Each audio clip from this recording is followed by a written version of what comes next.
Good evening, everyone, and can I apologise for keeping you waiting for as long as you've been waiting. At the outset, I want to address Israel's strikes on military targets in Iran. This is a live situation, and we're obviously monitoring it closely alongside our partners. I am clear that Israel has the right to defend itself against Iranian aggression.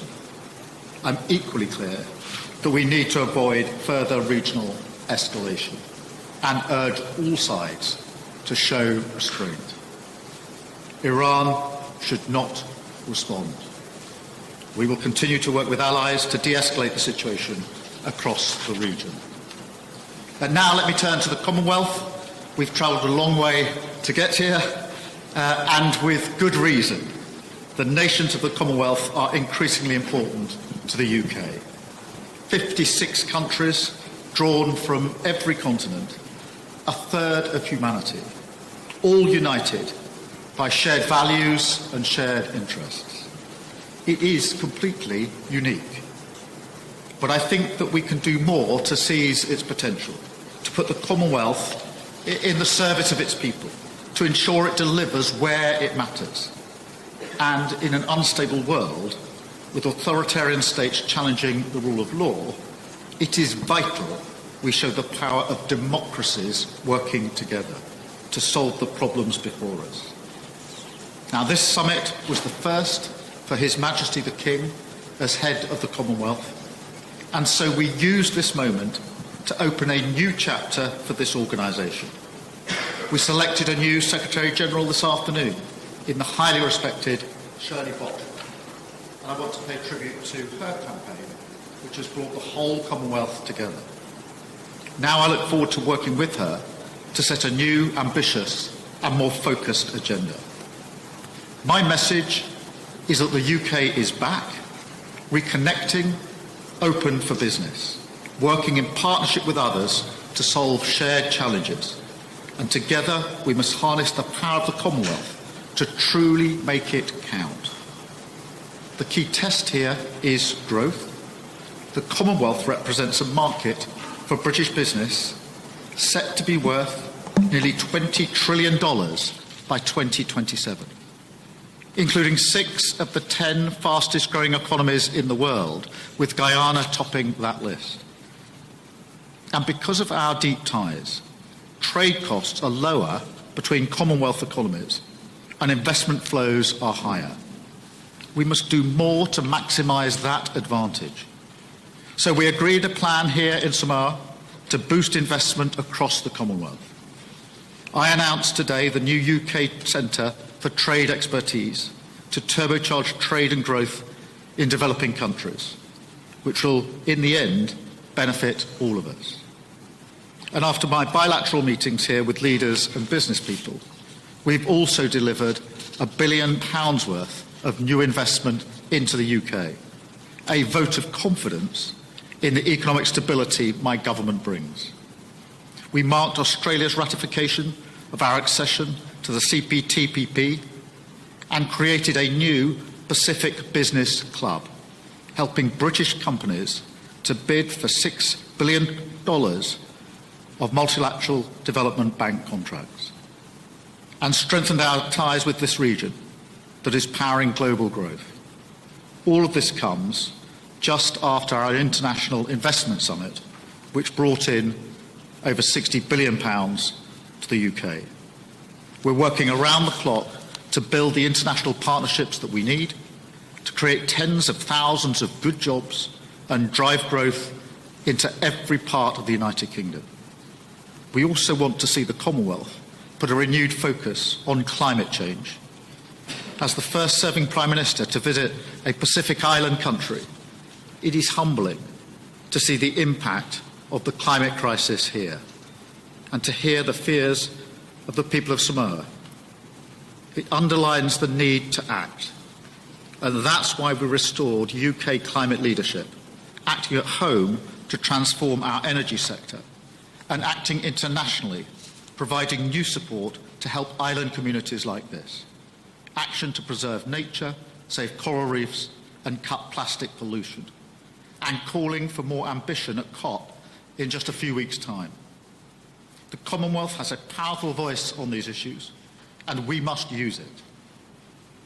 Finally, I've had constructive bilateral discussions here on security. This region sits on a geopolitical fault line. It is the crossroads for global trade, so our prosperity and security at home depend on stability here. And that's why we're so committed to our AUKUS partnership.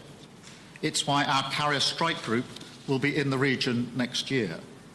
And it's why, despite the fact that we've flown halfway around the world, the Royal Navy was already here in Samoa, waiting to greet us.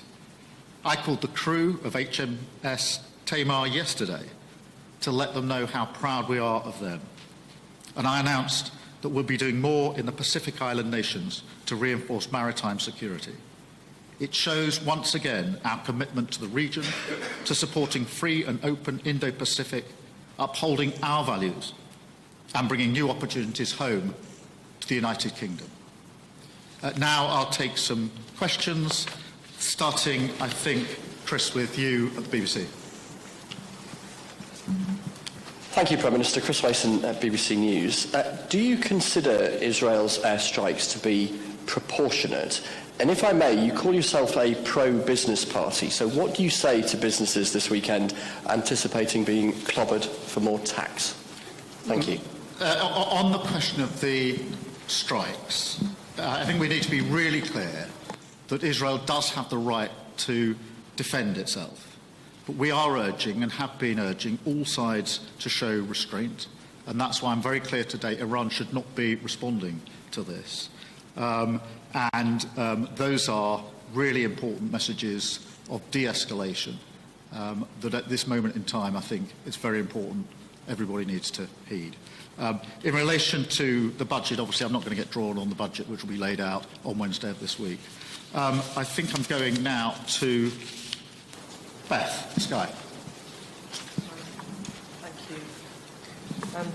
Prime Minister, oh, blimey, that's loud, sorry.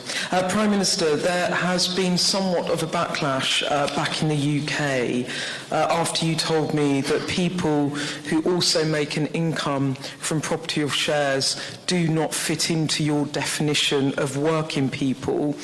Are you, as some of your critics argue, plotting a war against Middle Britain? No.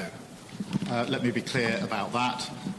What we're doing is two things in the budget. The first is fixing the foundations, which is dealing with the inheritance that we've got, including the £22 billion black hole. We have to deal with that. In the past, for the last 14 years, leaders have walked past those problems, created fictions, and I'm not prepared to do that. We're going to fix the foundations. And having fixed the foundations, we're going to rebuild our country, and that is a very clear plan to ensure that people are better off, their living standards go up wherever they live across the United Kingdom, to make sure that our NHS is not just back on its feet, but fit for the future, and to ensure that we've got the public services that the public are entitled to and deserve. And that's my focus. That's why I came into politics, and that is the mission of this government. Thank you. Romilly at ITV. Prime Minister, you came here saying reparations would not be on the agenda.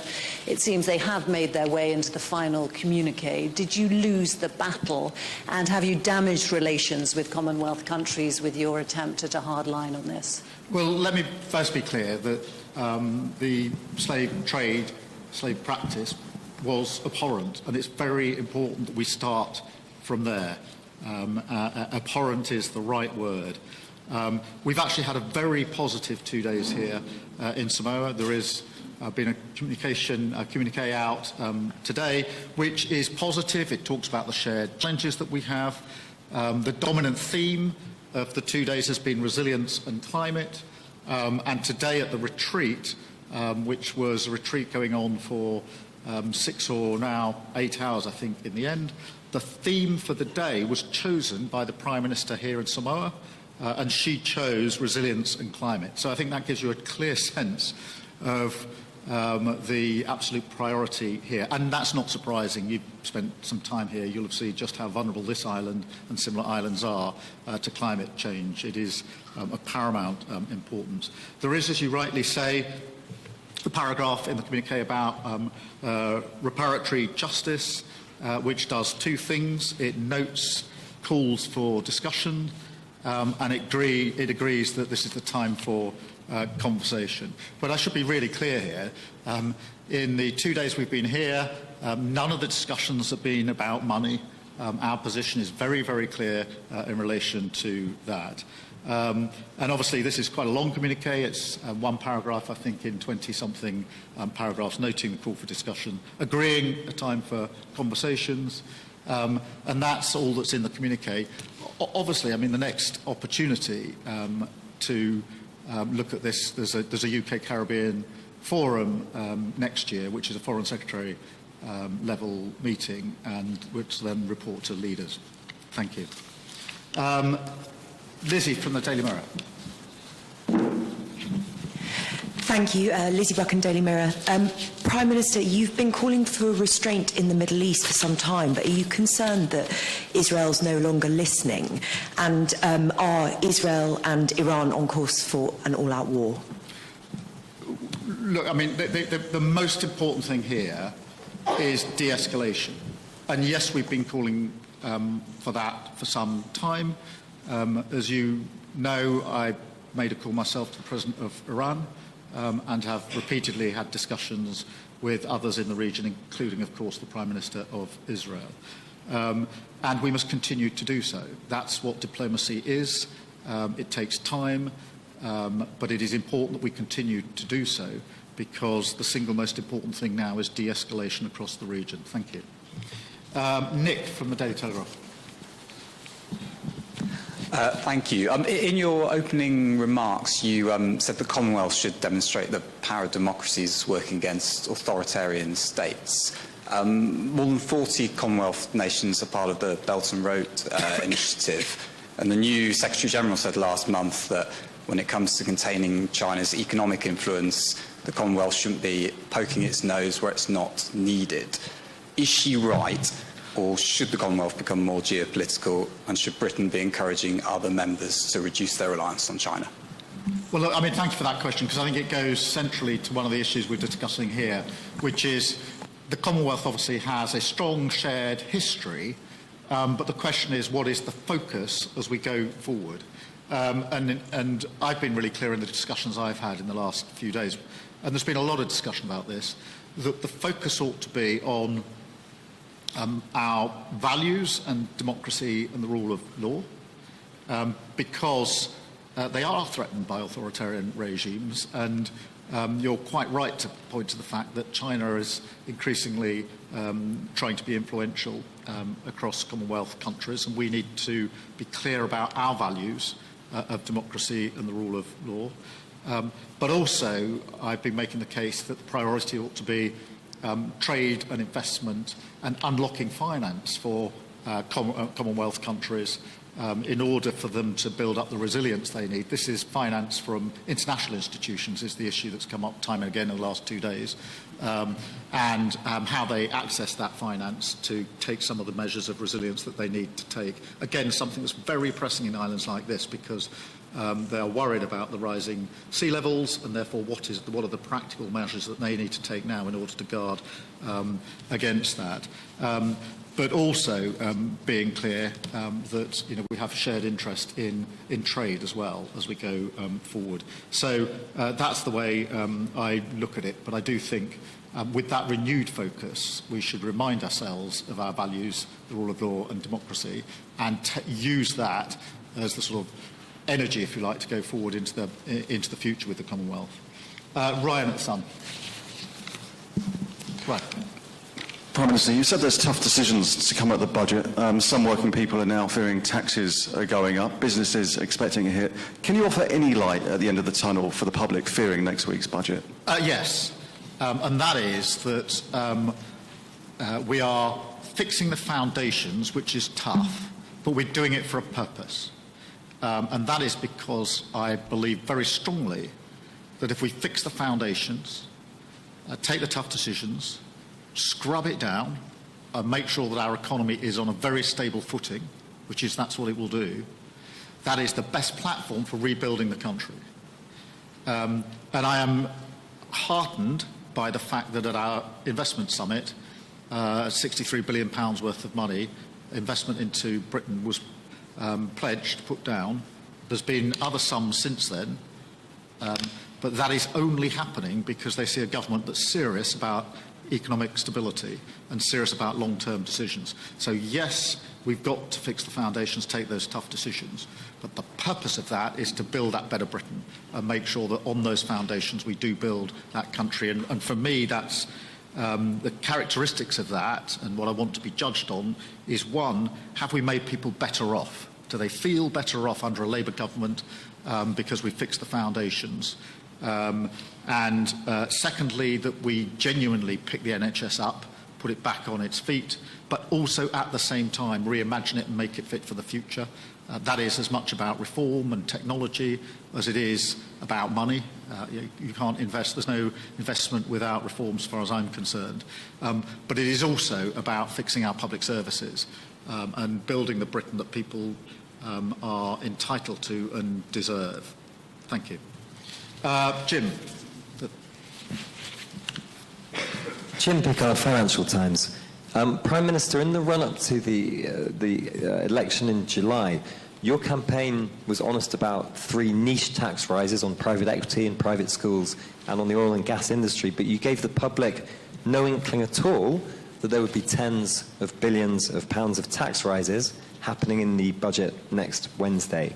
In your manifesto, did you mislead the public? No, we were very clear about the tax rises that we would necessarily have to make, whatever the circumstances, and you've listed them there, and I listed them I don't know how many times in the campaign. We were equally clear in the manifesto about, and in the campaign, that we wouldn't be increasing taxes on working people, and spelt out what we meant by that in terms of income tax, in terms of NICs, and in terms of VAT, and we intend to keep the promises that we made in our manifesto. Thank you all very much. As I say, again, apologies that it's been so late. I can assure you, for those that are interested, the delay was not on the paragraph 22 on reparations. That was actually knocked down hours ago. It was on a completely different paragraph, and I'll brief you on the plane what that was. It took some time. Thanks very much. At the end of the Commonwealth Heads of Government meeting in Samoa, asked inevitably, first of all, for his response to the breaking news that we've been reporting all morning, that Israel has struck sites in Iran overnight. He started off that news conference giving the government response, and he said that he was clear that Israel had the right to defend itself against Iranian aggression. He said he was equally clear that we need to avoid further regional escalation, and he urged all sides to show restraint. He said Iran should not respond, and he said that he would continue to work with allies to de-escalate the situation across the region. And aside from responding to Israel's strikes on Iran, he also talked about progress made at that Commonwealth Heads of Government meeting. He said that the Commonwealth was unique, but he said that they needed to do more to seize its potential. And he said it was vital to show the power of democracies working together to solve the problems before us. He was questioned about the issue of reparations because going into that conference, he'd said that it shouldn't be on the agenda, but he was questioned about it because it has made a paragraph in the final communiqué, which he pointed out was many paragraphs long. And he said that there was a paragraph about reparatory justice for slavery, but he said that the paragraph notes calls for discussion and agrees that there was time for conversation. And when asked questions by the political journalists in the room there about the budget, for example, he pushed back on that, said he wouldn't be drawn into the budget, with more rumours today around that there may be rises in national insurance for businesses. And our own Beth Rigsby asked as well about something that she'd teased out of him in the last few days about what constituted a working person when it came to to taxes, and he talked about people who had their income from property and shares. But as Beth will tell you in a moment, we didn't get much from him on that score. So Beth Rigby was in the room. She can join me now live, our political editor. So Beth, what do you make of what the Prime Minister was saying there? Well, there were three big chunky sections in that press conference. Number one, it was the first response, I think, from a G7 leader over the attack of Israel on Iran. And you saw the Prime Minister there saying very clearly that Israel has a right to defend itself. He also said that he was urging restraint and asking Iran not to retaliate. He made that point twice in his opening statement and then in the question and answer section. And he also said, again, called for de-escalation. And I think the question is about proportionality. As I was saying, some of my Whitehall sources telling me today that on the face of it, it does look like this attack was in the realms of what was expected, i.e. attacks on military sites, targeted strikes on military targets and not on infrastructure and not directed political leaders or senior figures in Iran. So that is where we are now, and I'm sure that will develop through the day. On reparations, very interested in that, because we came into this summit knowing that there were a group of Commonwealth countries that wanted a separate agreement or even vote on reparatory justice for the transatlantic historic slave trade.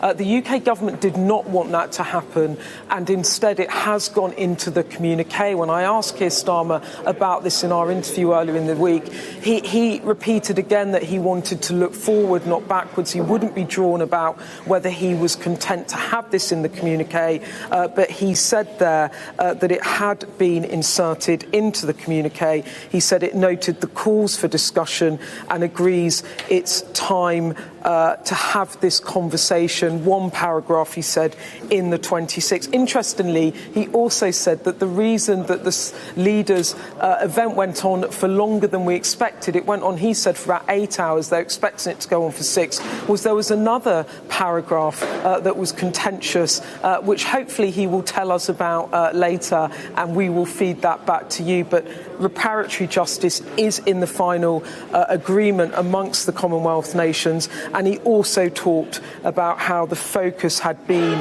on trade and climate change, and that is definitely the message he was trying to hammer home. And then, of course, the budget. Now, we have seen quite a backlash back in the UK over those remarks he made about working people who also got income from property or shares. He did not put those in his own definition of working people, and that has raised questions about what sort of taxes are going up for whom, and whether or not there is, to quote a former Conservative Chancellor, a class war now going on. And in fact, when Keir Starmer talked about working people, did he mean working class people? And is he coming for the middle classes, as the Daily Mail had on their front page this morning? And as I said, there's been opponents of the government arguing that this is happening. I asked him outright his response to that. Was he attacking the middle classes or going for them in taxes? He simply said no, very clear on that. He said that this is all about fixing the foundations. He said in the past leaders have walked past these difficulties, and he is not going to. He also said that he had not broken manifesto promises when these tax rises come down, and stressed that he is not raising income tax, national insurance or VAT on working people.